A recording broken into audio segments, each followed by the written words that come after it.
Ce que tu refuses de guérir aujourd'hui peut diriger ton avenir demain.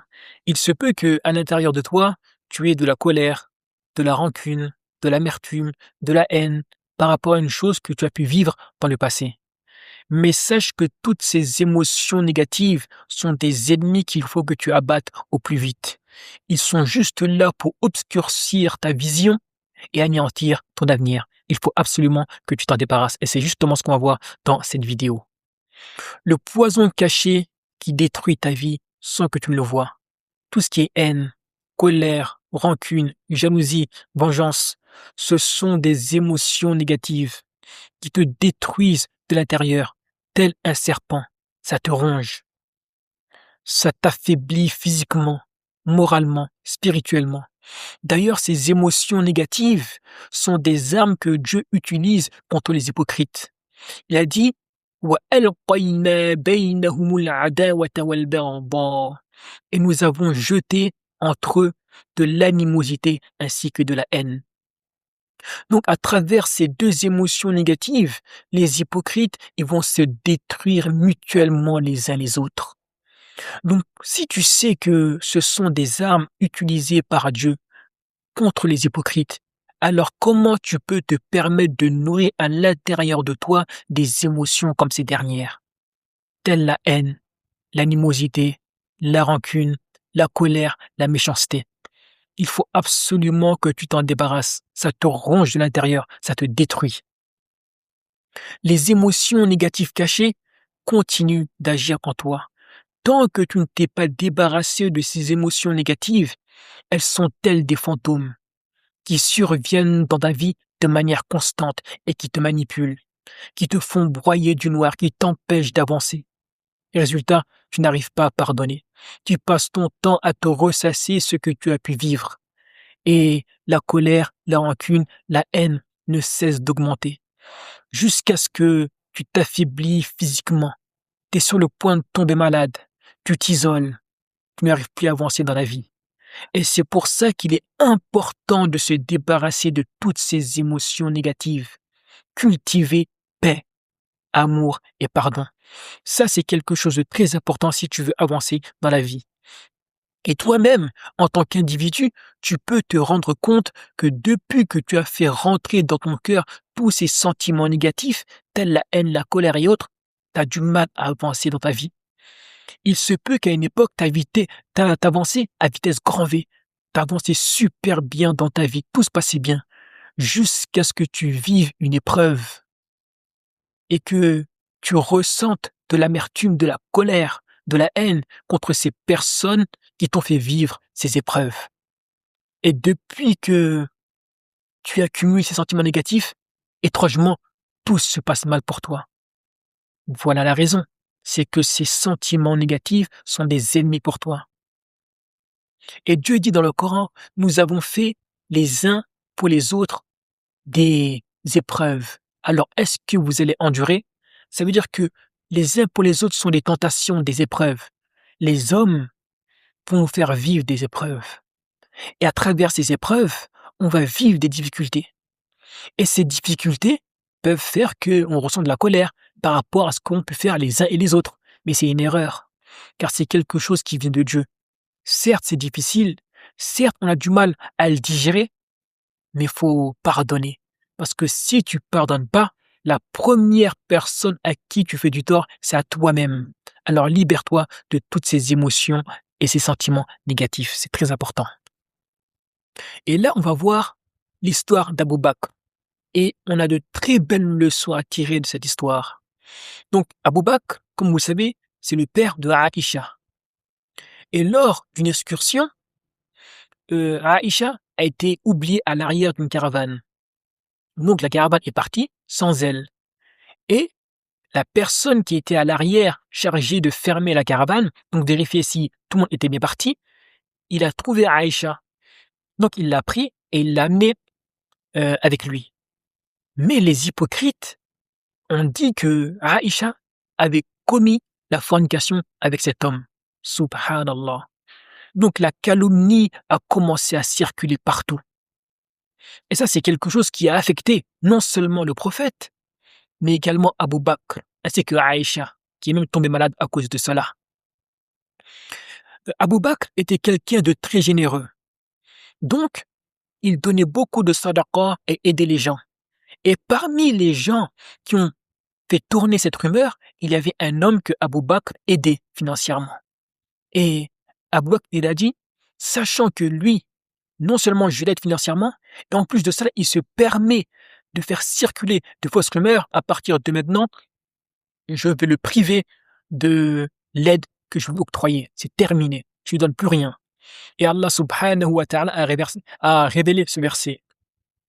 ولا يأتل أولو الفضل منكم والسعة أن يؤتي أولي القربى والمساكين والمهاجرين في سبيل الله وليعفوا وليصفحوا ألا تحبون أن يغفر الله لكم. Et ça, ce verset-là, il est magnifique. Dieu dit que ceux d'entre vous qui jouissent de la faveur et de l'aisance ne jurent pas de ne plus donner aux proches, aux pauvres et à ceux qui ont émigré dans le sentier d'Allah, qu'ils pardonnent et passent outre. N'aimez-vous pas qu'Allah vous pardonne, et Allah est pardonneur et miséricordieux. Donc Allah a révélé un verset pour dire à Abu Bakr, malgré que tu ressens de la haine, de la colère par rapport au fait que cet homme-là propage la rumeur, que cela ne vous empêche pas de continuer à faire le bien. Mais les choses qu'on va voir plus tard, dans le prochain slide, c'est les deux mots وَلْيَعْفُوا وَلْيَصْفَحُوا qui font toute la différence. Et revenons à l'histoire d'Abou Bakr. Abou Bakr, à travers ce verset, Allah il dit que l'argent que Abou Bakr il a, l'aisance qu'il a, c'est un bienfait de Dieu subhanahu wa ta'ala. C'est pas l'argent d'Abou Bakr, mais c'est l'argent de Dieu. Alors que l'argent de Dieu ne cesse pas d'être utilisé pour aider les nécessiteux. Donc, en gros, Abou Bakr, malgré l'épreuve, Allah lui dit, l'argent que tu as, c'est pas ton argent. C'est l'argent que moi je t'ai donné, de par ma grâce, de par ma bonté et de par ma générosité. Donc ne cesse pas de faire le bien. Continue, car le bien doit continuer. Et si on revient au slide, je vais te parler. Allah dit dans le Coran, وَلْيَعْفُوا وَلْيَصْفَحُوا.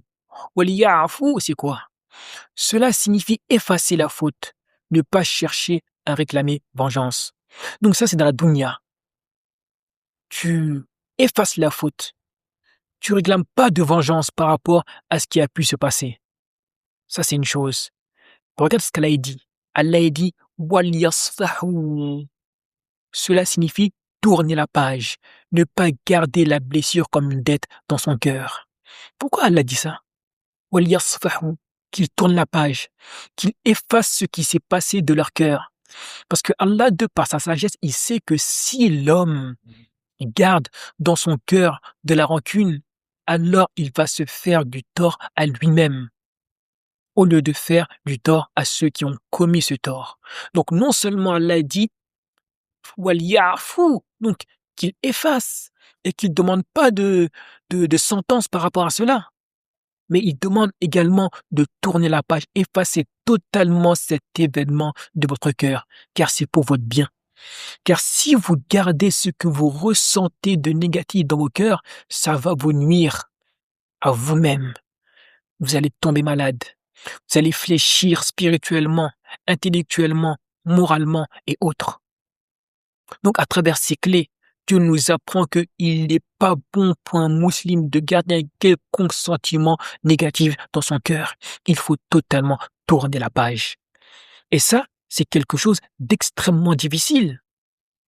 Oui, c'est une lutte, une bataille que chacun de nous doit mener, voir ce qu'il ressent de négatif, voir les douleurs qu'il accumule dans son cœur et qu'il n'arrive pas à se débarrasser. Et par rapport à ça, il n'arrive pas à pardonner. Qu'il s'examine lui-même et qu'il prenne la décision aujourd'hui de tourner la page, car il se fait du tort à lui-même. Et si tu regardes bien les choses, tu te rends compte que ceux qui t'ont fait du tort, ceux qui t'ont fait du mal, ils continuent à vivre sans forcément penser à toi. Peut-être certains pensent à toi et d'autres non. Mais là n'est pas la question. Eux, ils continuent à vivre leur vie. Donc pourquoi toi, tu mets ta vie en stand-by par rapport au fait que tu as vécu certaines choses? En effet, certaines choses sont difficiles à digérer. Certaines choses font du mal, surtout lorsque ça vient d'un proche. Mais rappelle-toi du verset où Dieu dit: «Nous avons fait des uns des autres des épreuves, des fitna. Allez-vous patienter?» Donc c'est une épreuve, un test. C'est pas facile, mais tu dois prendre du recul, pardonner et totalement effacer de ton cœur. Et si tu as du mal à le faire, sache que c'est ton djihad à toi. C'est ton effort personnel, ton épreuve. Tu dois la surmonter. Efface, pardonne et va de l'avant. Nettoie ton cœur comme tu nettoies ton corps. On prend le soin de donner, de porter une certaine attention à notre corps physique. On le nettoie, on le parfume, on l'entretient. C'est important. Mais il en est de même pour le cœur. Il faut le nettoyer de toute impureté. Il faut un cœur sain. Car un cœur sain favorise un corps sain. Et quand le cœur et le corps sont sains, l'esprit est sain et spirituellement, ça va mieux. Et même dans ta vie de tous les jours, ça va mieux. Au niveau de ta santé, ça va mieux. Au niveau du moral, ça va mieux. Au niveau de ta carrière professionnelle et de tes projets, ça va mieux. Mais avant tout, il faut purifier le cœur. Car quand ton cœur est plein de colère, de haine et de choses que tu n'as pas pardonnées, tu n'arrives pas à avancer. Donc tu fais du tort à personne si ce n'est à toi-même. Alors purifie ce cœur en te débarrassant de toute haine, de toute colère, de toute rancune, de toute jalousie, bref, de toute maladie du cœur. Purifie ton cœur de tout cela. Mène cet effort. C'est un effort qui n'est pas évident à faire, mais qu'il faut faire pour que tu puisses aller de l'avant. Pardonne. Tout ce qu'on a pu te faire, pardonne et va de l'avant. Les conséquences d'une non-purification du cœur. 1. Tu vas constamment prendre des mauvaises décisions, car toutes tes décisions sont prises par rapport à ce que tu ressens, à ta haine, à ta rancune, à ton envie de vengeance, etc. Donc toutes les décisions que tu les prends pas avec sagesse, avec guidance, avec amour. C'est comme si c'est Shaitan qui t'orientait à prendre toutes tes décisions. Tu es un esclave pour lui. Donc c'est très dangereux. Car quelqu'un qui est plein de haine et de colère, c'est Shaitan, il le prend tel une marionnette. Il en fait ce qu'il veut. Donc débarrasse-toi de tout ça.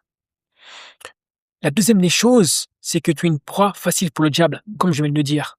Lorsque tu es plein de colère et de haine, tu es une proie extrêmement facile pour le diable. Il peut te manipuler et te conduire à faire ce qu'il veut. Et tu perdras ici-bas et dans l'au-delà. Donc fais attention.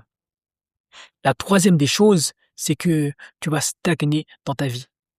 Parce que tant que tu t'es pas débarrassé de tous ces sentiments négatifs qui t'habitent, tu stagnes.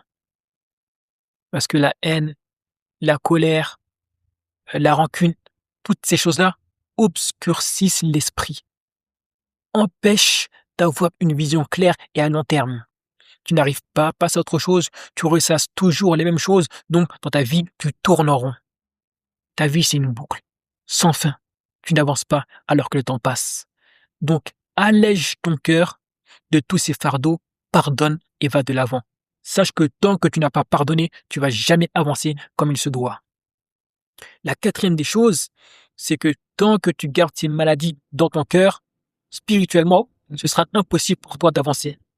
Car pour avancer spirituellement, il faut avoir un cœur allégé, un cœur rempli d'amour, un cœur rempli de paix, de quiétude, de sérénité. Et la sérénité, la quiétude, l'amour ne peut pas cohabiter avec la haine, la colère, l'envie de vengeance. Ça ne va pas ensemble. Les deux ne peuvent pas cohabiter dans un même cœur, alors tu dois choisir.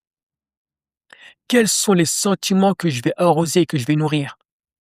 Et quels sont les sentiments que je vais arracher à la racine? C'est à toi de choisir. Mais en tout cas, tant que tu gardes haine, colère, etc., tu ne pourras pas avancer spirituellement. Et le but de la vie, c'est avancer spirituellement. Wa ma khalaqtul jinna wal insa illa liya'budun. Je n'ai créé les hommes et les djinns que pour qu'ils m'adorent. Donc, pour évoluer spirituellement, tu dois te débarrasser de tout ça. Et enfin, la cinquième des choses, c'est carrément la maladie physique. À force d'entretenir haine, colère, etc., tu finis par tomber malade. Car le corps peut le supporter un certain temps, mais à un moment, il peut plus. Il finit par tomber malade. Tu attrapes toutes sortes de maladies, physiques, mentales, et parfois même ça va plus loin, ça tombe dans la maladie spirituelle. Donc, il faut absolument que tu prennes soin de toi, que tu t'aimes, tout comme tu aimes les autres. Donc, débarrasse-toi de toutes ces émotions négatives qui te détruisent de l'intérieur et qui te conduisent petit à petit à la maladie physique. Débarrasse-toi-en, c'est très important. Ce qu'il te reste à faire, c'est simple. Tu pardonnes, tu tournes la page. Et ça, c'est important. Tu pardonnes, c'est pas tu pardonnes et tu gardes dans ton cœur. Non. Tu pardonnes et tu tournes la page. Tu fais comme si ça n'avait jamais existé. Et ensuite, tu construis ta vie. Voilà les 3 choses que tu as à faire. Tu pardonnes, tu tournes la page et tu construis ta vie. Tu vas de l'avant. Car nous sommes faits pour avancer, pour progresser et non pas pour stagner. Shaytan met tout en place pour te faire stagner, mais choisis la foi, la force, l'amour, la paix, la quiétude, la sérénité et l'amour. Et avance malgré les difficultés de la vie. Et c'est pas quelque chose qui est facile à faire, mais si tu as besoin de le faire avec de l'aide extérieure, n'hésite pas à me contacter en rejoignant mon programme Hikma Mastery 21. C'est un programme dans lequel on étudie les 21 lois spirituelles universelles qui permet de ne plus attirer à soi ce que l'on ne veut pas et donc par conséquent attirer à soi les choses qu'on veut. Et le but, c'est de faire en sorte que l'homme vive plus épanoui. Car il y a beaucoup de choses que l'homme s'attire par sa méconnaissance des lois spirituelles universelles. Il s'attire des choses, des méfaits qu'il aurait pu éviter. Et tout ça émane de la méconnaissance des lois spirituelles universelles. Donc le but, c'est de les apprendre en profondeur et les mettre en liaison avec ta propre vie pour que tu puisses avancer comme il se doit. Donc si tu es intéressé par ce programme, n'hésite pas à le rejoindre. Tu auras le lien dans la description. On échangera pendant une petite demi-heure et si je vois que ton profil correspond aux gens que j'accompagne, Inch'Allah ou Ta'ala, tu pourras rejoindre l'accompagnement. Sur ce, je te dis Assalamu alaikum.